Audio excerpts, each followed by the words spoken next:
نماز میں loud speaker کا بھی آ گیا، جبکہ امام ابو حنیفہ رحمت اللہ علیہ کی فقہ میں یہ لازم ہے کہ امام کی آواز یا اس کے افعال کو دیکھ کر یا امام کے مقتدی کی آواز یا اس مقتدی کے افعال دیکھ کر رکوع اور سجدہ کریں تو نماز ہو جائے گی، اور اگر ان کے علاوہ کسی اور طریقے پر ہو تو نماز نہ ہو۔ اب مجھے بتاؤ کہ لاؤڈ اسپیکر سے جو آواز نکلتی ہے تو کچھ لوگ بیوقوف بناتے ہیں کہ امام صاحب کی آواز ہے۔ امام صاحب کی آواز اگر اتنی تھی تو اب امام صاحب یہاں کھڑے ہو کے بول رہے ہیں تو ادھر سے کیوں آتی، ادھر سے کیوں آواز آتی اور اتنی زور سے کیوں آتی؟ جب چاہو اس کو اینٹ کر کے تیز کر لو، جب چاہو اس کو آہستہ کر لو۔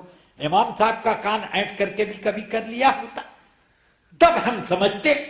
تو اس کا مطلب یہ ہے کہ خود اس میں آواز پیدا ہوتی، اور یہ آواز اسی طرح سے پیدا ہوتی ہے جیسے گھر کے دروازے پہ بیل دباتے ہیں تو انگلی نے بیل دبایا اور وہ ٹی ٹی کی آواز، تو یہاں بھی اسی طریقے کے کچھ خاص پوائنٹ بنائے جاتے ہیں کہ جیسے ہوا کے دھکے اس پوائنٹ کو لگتے ہیں اسی طریقے پر کوں کاں کوں اب مختلف شوشے آوازوں کے پیدا ہوتے ہیں۔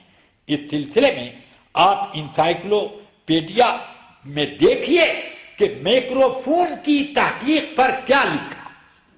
اس نے خود لکھا ہے کہ آدمی کی آواز جب میگنیٹ سے ٹکراتی ہے تو اس کے بعد ایک لہر پیدا ہوتی ہے، اس لہر کو جب ایمپلیفائر سے گزارتے گزارتے میگنیٹ تک لے جاتے ہیں، اس میگنیٹ تک جو کہ ہر میں ہوتا ہے، یونٹ میں، اس میں جب ہوتا ہے تو وہاں میگنیٹ ایک الگ آواز پیدا کرتا ہے بالکل اسی تناسب سے جس تناسب سے بولنے والا بول رہا ہے۔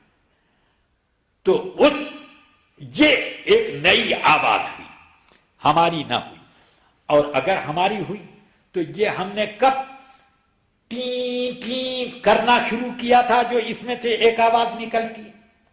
ٹی ٹی کی مائک میں سے آواز نکلتی ہے کہ نہیں؟ کبھی کبھی کبھی کہ چوں چوں کرنے لگتا ہے۔